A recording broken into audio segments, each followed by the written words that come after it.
بسم اللہ الرحمن الرحیم الحمد للہ رب العالمین والصلاة والسلام علی رسولہ الامین والعاقبۃ للمتقین اما بعد۔ قیامت کا آنا یقینی ہے، لیکن قیامت کب آئے گی اس کا علم اللہ تبارک و تعالیٰ کے علاوہ کسی کو نہیں۔ ایک مرتبہ حضرت جبرائیل علیہ السلام صحابہ کرام رضی اللہ عنہم کی موجودگی میں آدمی کی شکل میں تشریف لائے اور رسول اکرم صلی اللہ علیہ وسلم سے قیامت کے بارے میں سوال کیا، تو آپ صلی اللہ علیہ وسلم نے ارشاد فرمایا کہ قیامت کا علم سوال کیے گئے، یعنی حضرت محمد رسول اللہ صلی اللہ علیہ وسلم کو سوال کرنے والے یعنی حضرت جبرائیل علیہ السلام سے زیادہ نہیں، البتہ میں تمہیں قیامت کی علامات بتا دیتا ہوں۔ فرمایا کہ عورت کا اپنے مالک کا جننا، ننگے پاؤں پھرنے والوں کا حاکم بننا اور بکریاں چرانے والوں کا بڑی بڑی عمارتیں تعمیر کرنا قیامت کی نشانیوں میں سے ہے۔ مذکورہ حدیث شریف سے یہ معلوم ہوتا ہے کہ قیامت کے وقوع کا علم تو اللہ تبارک و تعالیٰ کے سوا کسی کو نہیں، البتہ رسول اکرم صلی اللہ علیہ وسلم نے صحابہ کرام رضی اللہ عنہم کو مختلف اوقات میں قیامت سے پہلے پیدا ہونے والے فتنوں، پیش آنے والے بعض واقعات اور قیامت کے بالکل قریب ظاہر ہونے والی علامات سے آگاہ فرمایا ہے۔ ذخیرہ احادیث میں قیامت کے حوالے سے ہمیں 3 طرح کی احادیث ملتی ہے۔ پہلے قسم کی احادیث وہ ہے جن میں رسول اکرم صلی اللہ علیہ وسلم نے وقت گزرنے کے ساتھ ساتھ امت میں پیدا ہونے والے فتنوں اور گمراہیوں کی نشاندہی فرمائی ہے۔ مثلاً آپ صلی اللہ علیہ وسلم نے ارشاد فرمایا ہے کہ علم اڑ جائے گا، جہالت عام ہو جائے گی، شراب کا بکثرت استعمال ہوگا، کھلم کھلا زنا ہوگا۔ مسلم اس قسم کی احادیث کو ہم نے کتاب کے پہلے حصے قیامت کے فتنے میں شامل کیا ہے۔ دوسری قسم ان حدیث کی ہے جن میں آپ صلی اللہ علیہ وسلم نے وقت گزرنے کے ساتھ ساتھ بعض تبدیلیوں کا ذکر فرمایا ہے، مثلا سرزمین عرب میں چراگاہوں کا بننا اور نہروں کا جاری ہونا، دولت کی فراوانی ہونا، دریائے فرات سے سونے کا پہاڑ ظاہر ہونا وغیرہ۔ اس قسم کی احادیث کو ہم نے دوسرے حصے میں قیامت کی چھوٹی علامات اس میں شامل کیا ہے۔ تیسری قسم ان حدیث کی ہے جن میں قیامت کے بالکل قریب ظاہر ہونے والے واقعات بیان کیے گئے ہیں، مثلا امام مہدی کی آمد، دجال کا ظہور، حضرت عیسیٰ علیہ السلام کا نزول، یاجوج ماجوج کا خروج وغیرہ۔ ان حدیث کو فرماتے ہیں کہ ہم نے قیامت کی بڑی علامت کبریٰ میں شامل کیا ہے۔ اس طرح کتاب ھذا 3 حصوں پر مشتمل ہے: قیامت کے فتنے، علامات صغریٰ، علامات کبریٰ۔ تو فرماتے ہیں کہ رسول اللہ صلی اللہ علیہ وسلم کا ارشاد مبارک ہے کہ قیامت سے پہلے مختلف فتنے ظاہر ہوں گے۔ آپ صلی اللہ علیہ وسلم نے امت کو نہ صرف ان فتنوں سے آگاہ فرمایا ہے بلکہ ان فتنوں کی شدت کے بارے میں بڑی وضاحت سے امت کو خبردار کیا ہے۔ آپ صلی اللہ علیہ وسلم کی چند احادیث اس طرح ہے کہ نمبر 1 فرمایا کہ میں آنے والے فتنوں کو تمہارے گھروں میں بارش کے قطروں کی طرح گرتا دیکھ رہا ہوں۔ نمبر 2 بعض فتنے گرمیوں کی آندھی کی طرح تند تیز ہوں گے جو دین و ایمان کے نام کی کوئی چیز نہیں چھوڑیں گے۔ نمبر 3 بعض فتنے ایسے شدید ہوں گے کہ ان کی طرف جھانکنے والا بھی ان میں مبتلا ہو جائے گا۔ نمبر 4 بعض فتنے ایسے ہوں گے جن کے دروازوں پر آگ کی طرف بلانے والے کھڑے ہوں گے۔ ابن ماجہ یعنی ان فتنوں میں مبتلا ہوتے انسان جہنم میں جا گرے گا۔ نمبر 5 ایک آدمی صبح کے وقت مومن ہوگا اور رات کو کافر ہو جائے گا۔ ایک آدمی رات کے وقت مومن ہوگا اور صبح کے وقت کافر ہو جائے گا۔ نمبر 6 لوگ دولت دنیا کے بدلنے اپنا دین ایمان بیچ ڈالیں گے۔ دولت دنیا کے بدلے اپنا دین و ایمان بیچ ڈالیں گے۔ نمبر 7 فتنوں کے دوران ایمان پر قائم رہنا اتنا مشکل ہوگا جتنا آگ کا انگارہ ہاتھ میں لینا مشکل ہے۔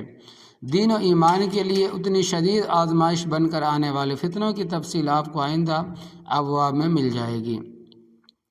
یہاں ہم قارئین کی توجہ ایک بہت ہی اہم فتنے کی طرف دلانا چاہیں گے اور وہ ہے علم دین کا اڑ جانا۔ رسول اکرم صلی اللہ علیہ وسلم نے بہت سی حدیث میں یہ بات ارشاد فرمائی ہے کہ قیامت کے قریب علم دین یعنی کتاب و سنت کا علم اڑ جائے گا۔ مسلم کی روایت ہے، غور کیا جائے تو علم دین کا اڑ جانا ہی دراصل باقی تمام فتنوں کا ظہور کا سبب نظر آتا ہے۔ شرک، بدعات، بے عملی، جھوٹ، فریب، دھوکہ، والدین کی نافرمانی، خیانت، فحاشی، بے حیائی، قتل و غارت، قطع رحمی، یہود و نصارہ کی اتباع وغیرہ تمام فتنوں کا اصل سبب علم دین سے دوری ہے۔ جیسے جیسے لوگ قرآن و حدیث کے علم سے ناآشنا ہوتے جا رہے ہیں، ویسے ویسے لوگ گمراہیوں اور فتنوں میں مبتلا ہوتے جا رہے ہیں۔ قرآن و حدیث سے عام مسلمانوں کی غفلت اور بے پرواہی پہلے ہی کچھ کم نہ تھی۔ امریکہ میں ہونے والے 11 ستمبر کے واقعات نے اہل علم کے لیے بہت بڑا لمحہ فکر یہ پیدا کر دیا ہے کہ قرآن مجید کے ساتھ کفار کی دشمنی کھل کر سامنے آ گئی ہے۔ قرآن مجید پر پریشان خیالی کی پھبتی کسنا، کسی عجمی کی تصنیف کہہ کر مذاق اڑانا، پہلے لوگوں کی کہانیاں کہہ کر استہزاء کرنا، اسے معاذ اللہ ہذیان سمجھنا، اس کی جگہ دوسری کتاب لانا یا اس کی آیات تبدیل کرنے کا مطالبہ کرنا، یہ سب کچھ تو رسول اکرم صلی اللہ علیہ وسلم کے زمانے مبارک میں ہی شروع ہو گیا تھا۔ تب سے اب تک کسی نہ کسی شکل میں کفار کی یہ مذموم حرکتیں جاری تھی۔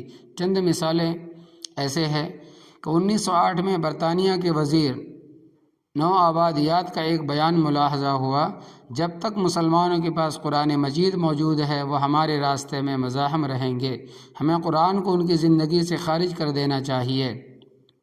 تقسیم ہند سے پہلے یو پی کے گورنر ولیم میور نے سیرت النبی پر ایک کتاب لکھی، جس میں اس نے رسول اکرم صلی اللہ علیہ وسلم کے بارے میں اپنے خبث باطن کا اظہار ان الفاظ میں کیا: دو چیزیں انسانیت سے سب سے بڑی دشمن ہے، محمد صلی اللہ علیہ وسلم کا قرآن اور حضور صلی اللہ علیہ وسلم کی تلوار۔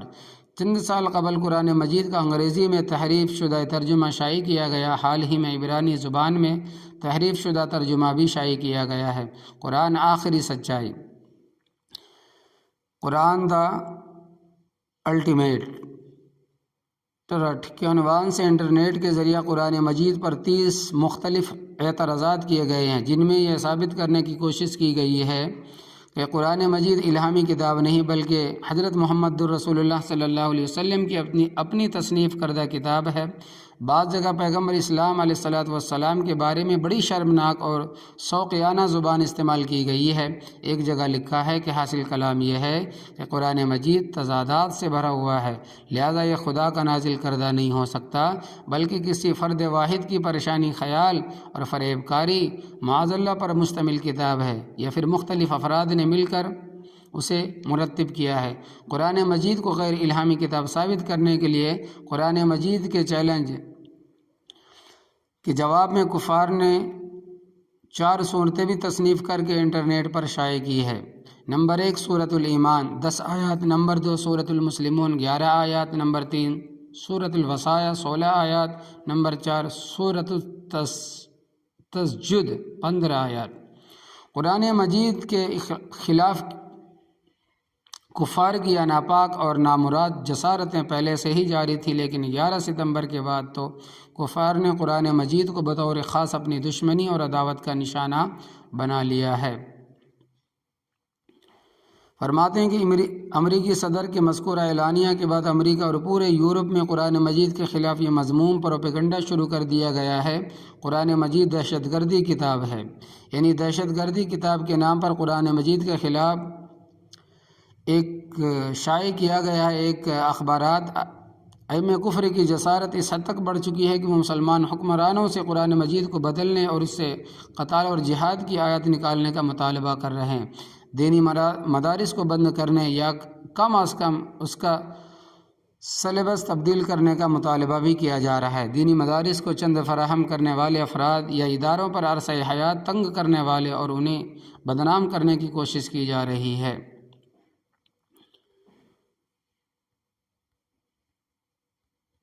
اور آگے فرماتے ہیں کہ مغرب سے طلوع ہونے کے بعد قیامت قائم ہونے تک سورج مغربی سے روزانہ طلوع ہوتا رہے گا۔ حضرت چنانچہ اللہ تبارک و تعالی کی اونٹوں کی گردنوں والے پرندے بھیجیں گے۔ کچھ ایسے بھی فرماتے ہیں کہ کچھ ایسے نشانات ہیں کہ قیامت کی بڑی نشانیوں علامات کبریٰ کا آغاز شام میں دمشق میں مقام اعماق یا وابق پر مسلمانوں اور عیسائیوں کے درمیان ہونے والے خونریز معرکے سے ہوگا، جس میں اللہ تبارک و تعالی مسلمانوں کو فتح عطا فرمائے گا۔ اس معرکے میں فتح کے بعد اسلامی لشکر عیسائیوں کے مرکز روم کو فتح کرنے کے لیے نکلے گا۔ معرکہ روم سے قبل سیدنا امام مہدی حضرت محمد بن عبداللہ تشریف لا چکے ہوں گے۔ عیسائیت کا یہ سب سے قدیم اور مضبوط قلعہ انہی کی قیادت میں فتح ہوگا۔ روم کی فتح کے بعد اسلامی لشکر ابھی مکمل طور پر فارغ ہونا نہیں ہوا ہوگا کہ یہودیوں کے مسیح موعود دجال اکبر اس ظہور کی خبر پھیل جائے گی اور مسلمان روم سے بھاگم بھاگ دمشق واپس آئیں گے اور دجال کے خلاف جہاد کے لیے اٹھ کھڑے ہوں گے۔ دجال مسلمانوں کی دین و ایمان کے لیے بہت بڑا فتنہ ہوگا۔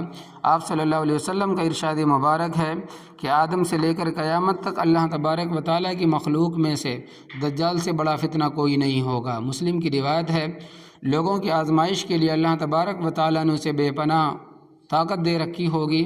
اس کے حکم سے بارش برسے گی، زمین سے نباتات اگے گی، جانور موٹے تازے ہوں گے، ان کا دودھ بڑھ جائے گی۔ زمین کو حکم دے گا تو وہ اپنے خزانے باہر نکال دے گی۔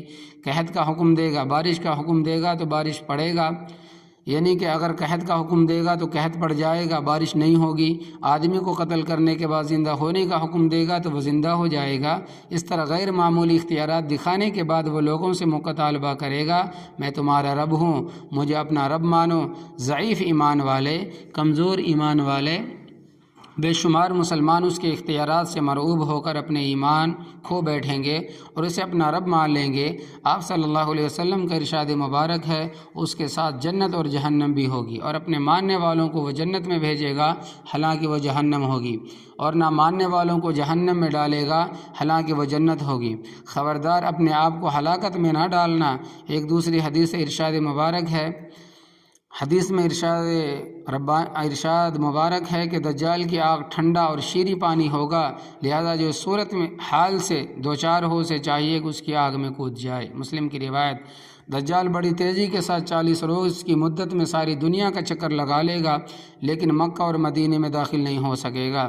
اللہ تبارک و تعالیٰ دونوں محترم شہروں کے راستے پر فرشتے مقرر فرما دیں گے جو ان کی حفاظت کریں گے۔ دجال کی قیادت میں یہودیوں کے ساتھ مسلمانوں کے متعدد خون ریز معرکے ہوں گے۔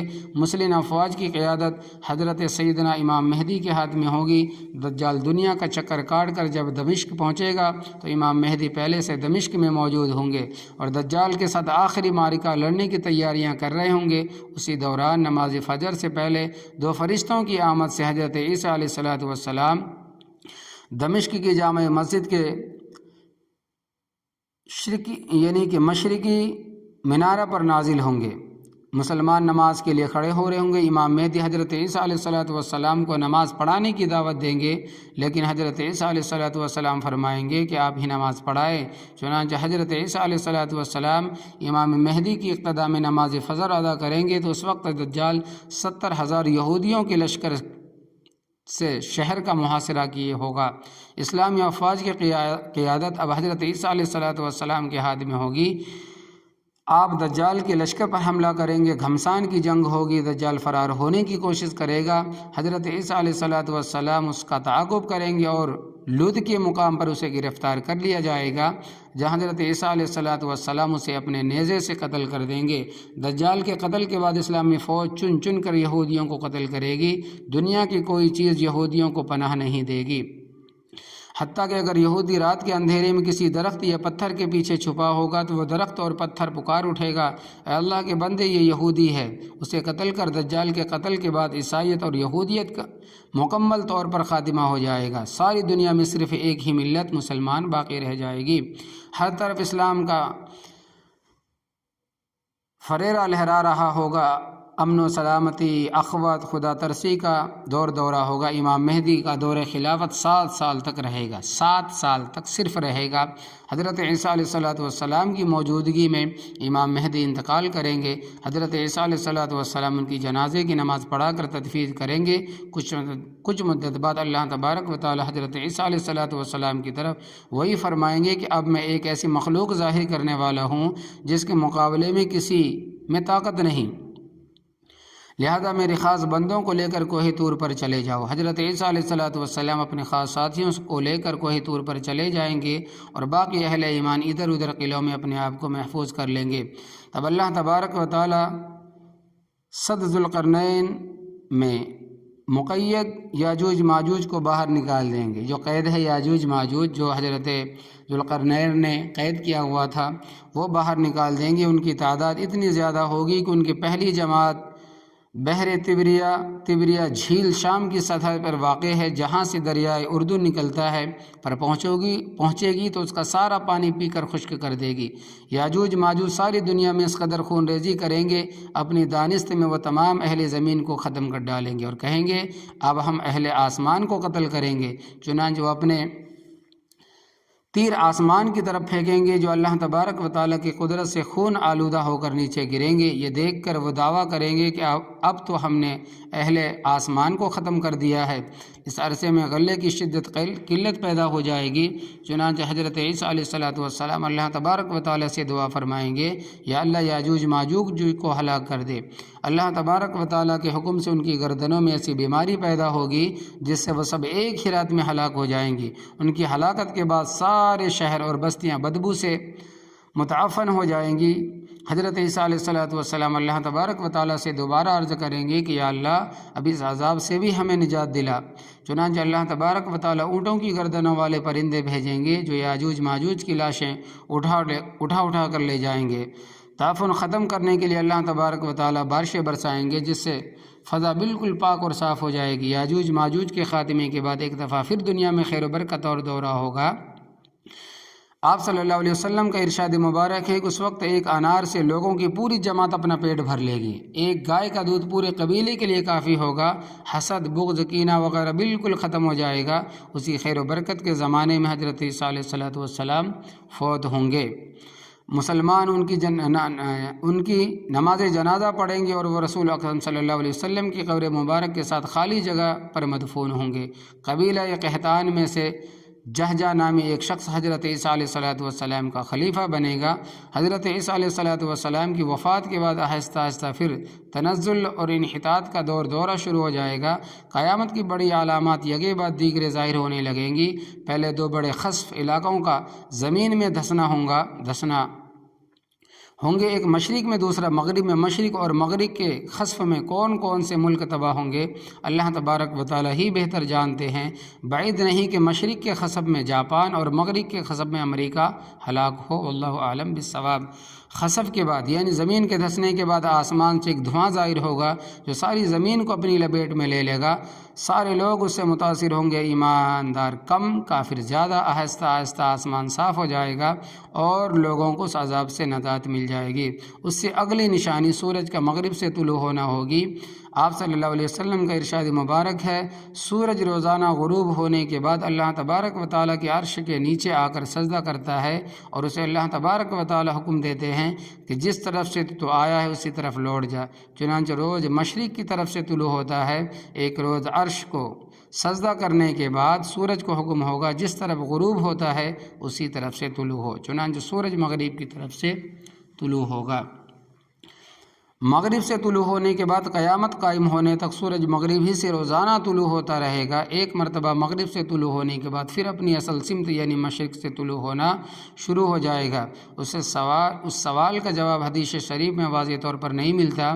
بعض علماء کی رائے یہ ہے کہ اس کے بعد قیامت تک سورج مغرب ہی سے طلوع ہوتا رہے گا۔ بعض اہل علم کے نزدیک مغرب سے سورج کا طلوع ہونا پس ایک مرتبہ ہوگا، اس کے بعد قیامت قائم ہونے تک سورج دوبارہ مشرق سے ہی طلوع ہوگا، واللہ عالم الصواب۔ مغرب سے طلوع شمس کے بعد اگلی نشانی دابۃ الارض کا ظہور ہے۔ ایک عجیب الخلقت جانور ہوگا۔ قرآن مجید اور صحیح احادیث سے بھی بس اتنا ہی پتہ چلتا ہے کہ یہ جانور زمین سے نکلے گا، لوگوں سے ہم کلام ہوگا، کہے گا لوگ ہماری آیات پر یقین نہیں کرتے تھے۔ سورۃ النمل آیت نمبر 82۔ بعض ضعیف احادیث میں یہ تفصیل دی گئی کہ وہ جانور مسجد حرام میں واقع کوہ صفا کی جگہ سے زلزلہ کے بعد نکلے گا۔ اس کا چہرہ آدمی جیسا، پاؤں اونٹ جیسے، گردن گھوڑے جیسی، دم بیل جیسی، سر ہرن جیسا اور ہاتھ بندر جیسے ہوں گے۔ اس کے ایک ہاتھ میں حضرت موسیٰ علیہ السلام کا عصا اور دوسرے میں حضرت سلیمان علیہ السلام کی انگوٹھی ہوگی۔ عصا سے ہر مومن کی پریشانی پر نورانی نشان لگا دے گا اور کافر کی ناک پر یا گردن پر انگوٹھی سے مہر لگا دے گا۔ اس طرح وہ جانور مومنوں اور کافروں میں تمیز کر دے گا۔ اہل علم نے ان احادیث پر اعتماد نہیں کیا، واللہ عالم بالصواب۔ دجال کا ظہور، سورج کا مغرب سے طلوع ہونا، دابۃ الارض کا ظاہر ہونا، یہ تینوں نشانیاں ایسی ہے جن کے بعد کسی کافر کا ایمان لانا اس کے لیے نفع بخش ثابت نہیں ہوگا۔ لہٰذا اللہ تبارک و تعالیٰ ایک پاکیزہ اور فرحت بخش ہوا چلائیں گے۔ وہ ہوا اہل ایمان کی بغلوں میں درد پیدا کرے گی، جس سے ہر وہ شخص جس کے دل میں ذرہ برابر بھی ایمان ہوگا فوت ہو جائے گا۔ صرف وہ لوگ زندہ رہیں گے جن کے دلوں میں ذرہ برابر ایمان اور بھلائی نہیں ہوگی۔ وہ لوگ زمانہ جاہلیت کی طرز پر کفر اور شرک کی طرف پلٹ جائیں گے۔ ساری دنیا میں کفر اور شرک غالب ہو جائے گا۔ قرآن مجید کے حروف کاغذوں سے مٹا دیے جائیں گے۔ نماز، عمرہ، حج ادا کرنے والا کوئی نہیں رہے گا۔ بیت اللہ شریف کو ایک حبشی منہدم کر کے آگ لگا دے گا۔ مدینہ منورہ بے آباد اور ویران ہو جائے گا۔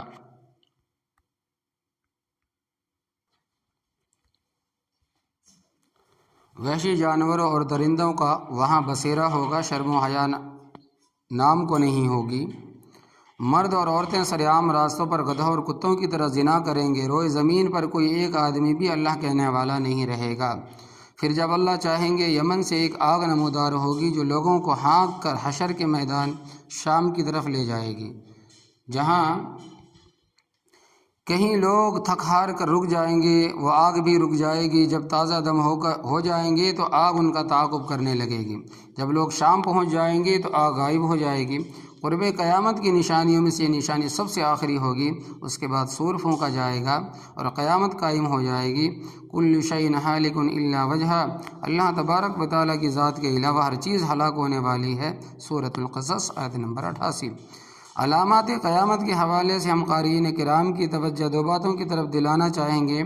پہلی بات یہ کہ صادق المصدوق حضرت محمد رسول اللہ صلی اللہ علیہ وسلم نے قیامت کے حوالے سے جن فتنوں اور امت میں پیدا ہونے والی تبدیلیوں کا ذکر فرمایا ہے، ان کا مطالعہ کرنے کے بعد یوں محسوس ہوتا ہے کہ اللہ تبارک و تعالیٰ نے قیامت تک کا سارا زمانہ رسول اللہ صلی اللہ علیہ وسلم کی آنکھوں کے سامنے ایک کھلی کتاب کی طرح لا کر رکھ دیا تھا، اور آپ صلی اللہ علیہ وسلم ایک ایک فتنہ، ایک ایک گمراہی اور امت میں پیدا ہونے والی ایک ایک تبدیلی کو دیکھ کر امت کو خبردار فرماتے رہے۔ ممکن ہے ابھی آنے والے وقت میں آپ صلی اللہ علیہ وسلم کی یہ پیشن گوئیاں آج سے کہیں زیادہ ٹھیک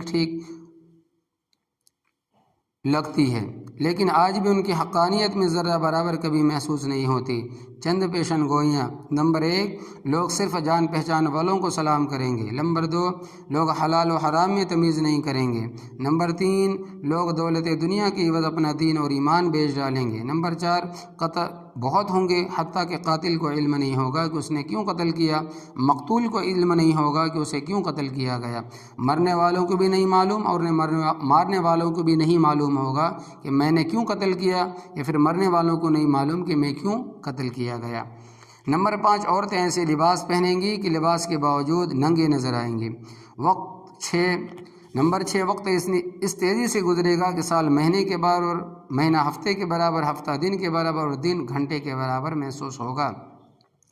نمبر 7، ایسے لوگ حکمران بنیں گے جو انسانی شکل میں شیطان ہوں گے۔ ایسے لوگ حاکم بنیں گے جو مشرکوں سے بھی بدتر ہوں گے۔ طبرانی، کچھ ایسے حکمران ہوں گے جن کے دل مردار کی بدبو سے زیادہ غلیظ ہوں گے۔ نمبر 8، قلم ظاہر ہوگا۔ قلم جو کہ دنیا میں نشر و اشاعت کا سب سے قدیم ذریعہ ہے، رسول اللہ صلی اللہ علیہ وسلم کے وقت بھی موجود تھا، لیکن آنے والے وقت میں قلم کے ظہور کی پیشن گوئی سے مراد ذرائع ابلاغ کی نئی ایجادات ہے، جو آج ہمارے سامنے اخبارات، جرائد، رسائل، کتب، ریڈیو، ویڈیو، انٹرنیٹ، ٹیلی فون، موبائل وغیرہ کی شکل میں موجود، اور معلوم نہیں آئندہ ان ذرائع میں اور کس چیز کا اضافہ ہوگا۔ نمبر 9، غیر مسلم قومیں مسلمانوں پر اس طرح چڑھ دوڑیں گی جس طرح کھانا کھانے والے ایک دوسرے کو دسترخوان پر بلاتے ہیں۔ اس کی وجہ آپ صلی اللہ علیہ وسلم نے بیان فرمایا کہ مسلمان دنیا سے محبت اور موت سے نفرت کرنے لگیں گے۔ نمبر 10، مسلمان یہود و نصارہ کے نقش قدم پر اس طرح چلیں گے، اگر وہ ایک بالشت چلیں گے تو مسلمان بھی ایک بالشت چلیں گے۔ اگر وہ ایک ہاتھ چلیں گے تو مسلمان بھی ایک ہاتھ چلیں گے، اگر وہ 2 ہاتھ چلیں گے تو مسلمان بھی 2 ہاتھ چلیں گے، حتیٰ کہ ان میں سے اگر کوئی اپنی ماں سے زنا کرے گا تو مسلمان بھی اپنی ماں سے زنا کریں گے۔ ہم نے یہاں مثال کے طور پر چند پیشن گوئیوں کا تذکرہ کیا جن سے اندازہ لگانا مشکل نہیں ہے کہ 1400 سال پہلے آپ صلی اللہ علیہ وسلم کی بیان کردہ پیشن گوئیوں کا ایک ایک لفظ اور ایک ایک حرف کس طرح 100% حق اور ثابت ہو رہا ہے۔ پیشن گوئیوں کے عین مطابق ظاہر ہونے والے حالات کی اس قدر سچی تصویر کشی صرف ایک نبی کی زبان سے ہی ممکن ہے۔ ان پیشن گوئیوں کا مطالبہ کرنے کے بعد آدمی کی زبان سے بے اختیار پکار اٹھتی ہے کہ اشہد ان لا الہ الا اللہ و اشہد ان محمدًا عبدہ و رسولہ، میں گواہی دیتا ہوں کہ اللہ تبارک و تعالیٰ کے سوا کوئی الہ نہیں، اور میں گواہی دیتا ہوں کہ محمد صلی اللہ علیہ وسلم واقعی اللہ کے بندے اور اس کے رسول ہے۔ پیغمبر اسلام کے بارے میں اگر کسی کے دل میں بیجا تعصب، ضد، دشمنی نہ ہو تو حقیقت یہ ہے کہ 1400 سال پہلے رسول اکرم صلی اللہ علیہ وسلم کی بیان کردہ پیشن گوئیاں ہی آپ صلی اللہ علیہ وسلم کی نبوت کی ایسی واضح اور روشن دلیل ہے کہ آپ صلی اللہ علیہ وسلم کی نبوت اور رسالت پر ایمان لائے بغیر کوئی چارہ کار نہیں رہتا۔ آپ صلی اللہ علیہ وسلم کی پیشن گوئیوں کی حقانیت سے یہ نتیجہ بھی نکلتا ہے کہ رسول اکرم صلی اللہ علیہ وسلم نے ہمیں زندگی بسر کرنے کے لیے جو تعلیمات دی ہے وہ بھی ویسے ہی حق اور سچ ہے جیسے آپ صلی اللہ علیہ وسلم کی پیشن گوئیاں حق اور سچ ثابت ہو چکی ہے۔ بس جو شخص دنیا اور آخرت میں فلاح اور کامیابی چاہتا ہے اسے چاہیے کہ آنکھیں بند کر کے بلا چوں چرا رسول اکرم صلی اللہ علیہ وسلم کے بتائے ہوئے راستے پر چلتا جائے، اسی میں کامیابی ہے، اور اس سے سر انحراف میں ہلاکت اور بربادی یقینی ہے۔ دوسری بات جس کی طرف ہمیں قارئین کرام کی توجہ دلانا چاہتے وہ یہ ہے کہ رسول اکرم صلی اللہ علیہ وسلم نے قیامت تک پیش آنے والے تمام فتنہ اور علامات صغریٰ و کبریٰ کا اتنی تفصیل کے ساتھ ذکر کرنا کیوں ضروری سمجھا؟ اس سوال کا جواب یہ ہے کہ دنیا دارالامتحان ہے جس میں ہر امتحان لینا مطلوب ہے، چنانچہ ہمیں اس دارالامتحان کے تمام نشیب و فراز سے آگاہ کر دیا گیا ہے۔ اب دیکھنا یہ ہے کہ کون اس امتحان میں کامیاب ہوتا ہے اور کون ناکام۔ غور فرمائیے کہ ایک طرف اللہ تبارک و تعالیٰ نے اپنے نافرمان ابلیس کو قیامت تک کے لیے زندگی کی مہلت دے دی، اسے غیر معمولی قدرت اور اختیارات دے دیے، برے اعمال کی خوشنما بنانے اور گناہوں میں لذت پیدا کرنے کی قدرت دے دی، اور دوسری طرف انسانوں کو آگاہ کر دیا کہ تمہارا خلا دشمن ہے، تمہیں گمراہ کرے گا، اس سے بچ کر رہنا اور اس کی بات ہرگز نہ ماننا، مقصد ہمارا امتحان لینا ہے۔ ایک اور مثال لیجیے کہ کفار کو اللہ تبارک و تعالیٰ نے دنیا میں مادی ترقی، آن بان شان و شوکت، پرکشش زندگی، دولت کی فراوانی، سیاسی غلبہ عموماً ہر عہد میں عطیہ فرمایا ہے، اور ساتھ ہی اہل ایمان کو خبردار کیا ہے کہ کافر میرے اور تمہارے دشمن ہے۔ سورہ انفال آیت نمبر 60 ان کی بات نہ ماننا، سورہ انعام آیت نمبر 150 کافروں کے ساتھ دوستی نہ کرنا، سورہ النساء آیت نمبر 144 کافروں کی دولت پر رشک نہ کرنا، سورہ توبہ آیت نمبر 55 کافروں سے متشابہات اختیار نہ کرنا، کافروں کے ہاں رہائش کا اختیار نہ کرنا، کافروں کے سے جنگ کرو، سورہ فرقان آیت نمبر 52 کافر جانوروں سے بدتر مخلوق ہے، سورہ الاعراف آیت نمبر 179 ایک طرف کافروں پر انعام اکرام کی بارش اور دوسری طرف مسلمانوں کے لیے احکام ہمارے امتحان لینے کے لیے ہے۔ رسول اکرم صلی اللہ علیہ وسلم نے پیشن گوئی فرمائی ہے کہ قیامت کے قریب دریائے فرات میں سے سونے کے ایک پہاڑ ظاہر ہوگا، لوگ سونا حاصل کرنے کے لیے اس کی طرف دوڑیں گے، لیکن ساتھ یہ بھی فرما دیا کہ تم اس طرف نہ جانا کیونکہ وہاں اتنی سخت جنگ ہوگی کہ 99% لوگ مارے جائیں گے۔ پیشن گوئی اور ساتھ تنبیہ کا مقصد ہمارا امتحان لینا ہے۔ کون ہے جو رسول رحمت صلی اللہ علیہ وسلم کی فرما برداری میں سونا حاصل کرنے سے باز رہتا ہے؟ وہ کون ہے جو سونے کی خاطر رسول اکرم صلی اللہ علیہ وسلم کی نافرمانی کرتا ہے؟ قیامت کے قریب سب سے بڑا فتنہ یعنی ظہور دجال کا ذکر کرتے ہوئے رسول اکرم صلی اللہ علیہ وسلم نے ارشاد فرمایا، اللہ تبارک و تعالیٰ اسے بہت سارے اختیارات دیں گے، وہ بارش برسائے گا، کھیتیاں اگائے گا، مردوں کو زندہ کرے گا، حتیٰ کہ اس کے ساتھ جہنت اور جہنم بھی ہوگی۔ دوسری طرف رسول اکرم صلی اللہ علیہ وسلم نے امت کو یہ بھی بتلا دیا کہ وہ کافر ہے، اس کی جنت جہنم ہوگی اور جہنم جنت ہوگی، اس کے دھوئے میں نہ آنا، اس کے دھوکے میں نہ آنا، اسے اپنا رب نہ ماننا۔ مقصد مسلمانوں کے ایمان کا امتحان لینا، یہی معاملہ باقی پیشن گوئیوں کا ہے۔ جھوٹ کی کثرت، دھوکے و فریب کی کثرت، خیانت، بے ایمانی کی کثرت، کسب حرام کی کثرت، شراب اور زنا کی کثرت، ناچ گانے، راگ رنگ کی کثرت، اور یعنی بے حجابی کی کثرت، کذاب اور دجال لیڈروں کا پیدا ہونا، گمراہ ملحد اور بے دین حکمرانوں کا مسلط ہونا، دیگر فتنوں سے آگاہ کرنے کا مقصد یہ ہے کہ لوگ ان ساری باتوں کو قیامت کے فتنے سمجھے اور ان سے بچنے کی کوشش کریں۔ امت کو یاجوج ماجوج کے خروج، خسف، دخان، مغرب سے سورج کا طلوع ہونا، دابۃ الارض کے ظہور کی خبر اس لیے دی گئی ہے کہ تاکہ لوگ اس سے پہلے اللہ اور اس کے رسول پر ایمان لانے میں جلدی کریں۔ جب یہ علامات ظاہر ہونا شروع ہو گئی تو پھر کسی کا ایمان لانا اس کے لیے نفع بخش ثابت نہیں ہوگا۔ حاصل کلام یہ ہے کہ علامات قیامت کے بارے میں اتنی تفصیل سے آپ صلی اللہ علیہ وسلم کا امت کو آگاہ فرمانے کا مقصد یہ ہے کہ ہم ان فتنوں میں اپنے دین اور ایمان کو بچانے کی ہر ممکن کوشش کریں، اور نوستہ دیوار یہ ہے کہ آنے والا دور بڑے بڑے فتنے لے کر آ رہا ہے۔ گہرے سیاہ بادلوں کی طرح امت مسلمہ اور فتنے ڈھونڈتے چلے جا رہے ہیں۔ پس اے اہل ایمان، فتنوں کے دوران اللہ سے ڈر کر رہنا، اپنے محسن، اپنے قائد، اپنے نبی کریم صلی اللہ علیہ وسلم کا دامن تھامے رکھنا، بہرحال میں ایمان پر ثابت قدم رہنا، اس عارضی دنیا کی چمک دمک کے فریب میں مبتلا ہو کر آخرت کا خسارہ ہرگز مول نہ لینا۔ اللہ تبارک و تعالی ہم سب کا حامی و ناصر ہو، آمین یا رب العالمین۔